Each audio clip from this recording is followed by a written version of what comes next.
Friday the conflict between Israel and Iran. Sources tell CBS News President Trump believes it's necessary to disable a major nuclear site in Iran because of concerns that weapons could be produced quickly. But he's still not committing to joining Israel in striking Iran, saying he'll decide within 2 weeks. Iran's foreign minister is set to meet with some of his European counterparts in Geneva today. A joint statement from France, Germany, the UK, and the EU called for diplomacy and restraint. And the fighting is showing no signs of slowing down. Overnight, Iran fired a missile at southern Israel. You can see damage to an apartment building and the surrounding area. Israel's paramedic agency says at least 6 people were hurt. Now, we have a team of correspondents following all the developments for us. Ed O'Keefe is at the White House. Ramy Inocencio has the story of an American who was in Iran when Israel's attacks hit and made it out alive. But let's start with CBS News senior foreign correspondent Holly Williams in Erbil, Iraq. Holly, thanks so much for joining us. So the president says he'll make a decision on whether to order a strike on Iran within the next 2 weeks. So where does this leave Israel's operations to dismantle Iran's nuclear program? Good morning, Michael. Well, look, destroying Iran's nuclear program was the whole justification for Israel's attack. And the Israelis have made a lot of progress. They've targeted and killed several Iranian nuclear scientists. They've also hit multiple nuclear sites, including Natanz, where the Iranians were enriching uranium up to 60%. That's a step away from the 90% that's typically used in nuclear weapons. But experts say that all of those airstrikes will have been in vain if the Israelis don't take out the Fordow nuclear site, where the Iranians are also enriching uranium. And if they don't, the risk is that the Iranians could be more motivated to develop a nuclear weapon. The problem is that Fordow is not only underground, it's actually under a mountain. And the conventional wisdom is that the Israelis do not have the military capacity to take it out. Now, the US does, with huge bunker buster bombs and the B-2 bombers to deliver them. So if the US ends up getting involved, that is what to watch for. However, you should also watch for the Israelis perhaps coming up with some kind of innovative solution. You may remember in last September, a group of Israeli special forces staged a daring commando raid to take out a missile production facility inside Syria. Now, Fordow would be much, much, much more difficult. But do the Israelis have something like that in mind? We don't know.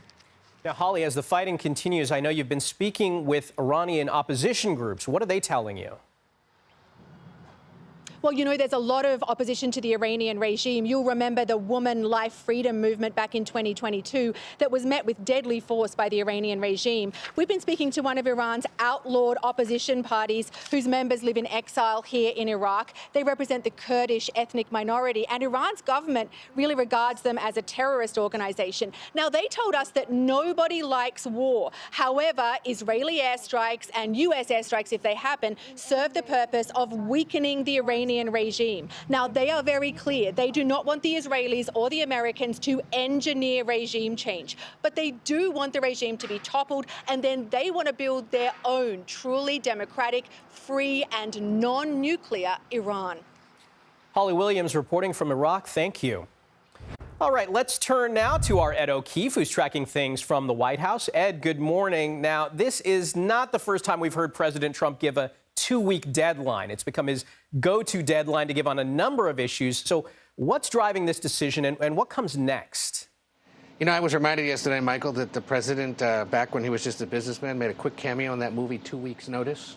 Ironic, because ever since then, as a candidate, as a president, he's been issuing 14-day countdowns on all sorts of things. And in this case, it's because they're waiting to see today how those talks in Geneva go.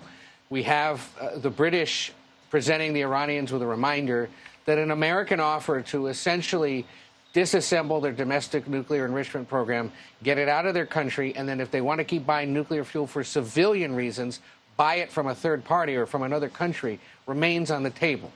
Were the Iranians to take that deal today or signal they're going to take it, that would hold off potential military response. If they don't take the deal today, if they continue to sort of string along the United States, it's more likely then that by July 4th, the president's going to make a decision one way or the other that could involve potentially joining Israel in these military attacks.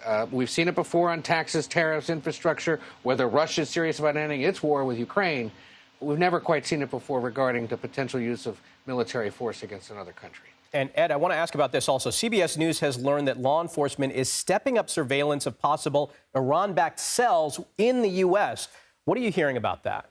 Yeah, the FBI is concerned about potential terror cells here in the United States aligned with Hezbollah, which, of course, is the U.S.-designated terrorist group with ties to Iran.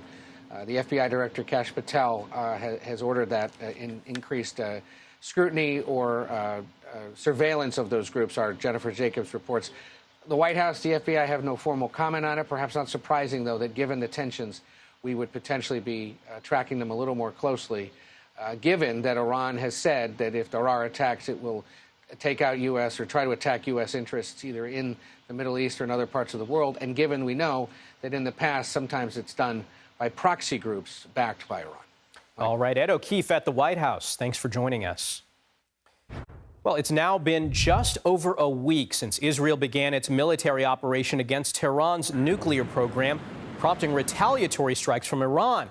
And as the fighting continues, CBS News foreign correspondent Ramy Inocencio spoke to one American who found himself caught in the middle as the bombs fell. Toasting with champagne, Ian Anderson's intercontinental biking adventure kicked off on Portugal's Atlantic coast in February. His plan, 10 months across 10,000 miles to Japan. And if you want to do that on a bike, you need to go through Iran. We're starting our journey for 29 days all the way across Iran. And on June 1st, that's what he did, with butterflies in his stomach. We made it in. Hello, my friend. But over the next 13 days, his anxieties eased thanks to the Iranians he met. They tried to give us for free. They said that we are their guests. There's like a culture of generosity. Surprised daily by like how many offers we had for like joining them for tea, or like they're trying to offer us food, or they're trying to not let us pay for the meal that we just ate at their restaurant. But that changed when Israeli bombs started raining down on Iran's nuclear and missile sites on June 13th. Knew I was in quite a bit of danger, because people were seeing Israel and U.S. as being quite tied together at that point. Like more bombs are falling. He sheltered in place about 45 miles north of Tehran for 2 days. His Iranian guide told him not to tell anyone he was American, but he did, by accident, at their guest house to local travelers. They didn't get outright hostile with me, didn't cuss at me. I could read that there was a lot of tension on their faces.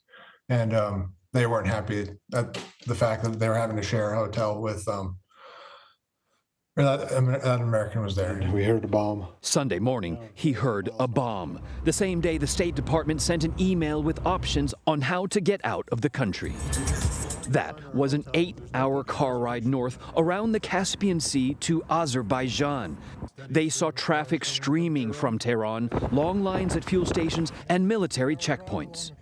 It was quite harrowing. Raising my guy had told me that he can no longer protect me. And that really rattled me. He's like, all right, this is it. Like, you're in quite a bit of danger here, because I can't, if we're stopped and the police suspect you of something, there's nothing I can do. Here we are in Azerbaijan. But he made it out, and thanks his guide for his life. I think he could have abandoned me at any point, and I would have understood if he wanted to go home and be with his family, but he never did. He saw it all the way through and took me all the way to the border, and probably wouldn't be here talking to you if it wasn't for him. Ian told me that he slept for 12 hours straight, but not before he texted his family that he was safe, and after he got out from under and around the Iranian internet firewall. He says he's afraid of the spillover now, the spillover effect of this conflict, and for all Americans living overseas, and even any American who also wants to travel. Michael. Wow, pretty incredible. Ramy, what else did Ian tell you about what he experienced there? Sure. News you can use before you travel. He said register with the State Department's STEP program. This stands for Smart Traveler Enrollment Program. It's free. You basically pop in your destinations, your dates of travel, and then you get country-specific notifications as you move based on that. Ian said that helped him get that email from the State Department that he said just now. That told him to get to Azerbaijan, probably his best to get out of Iran. Basically, as we heard, it probably saved his life. All right, Ramy Inocencio, thanks for joining us.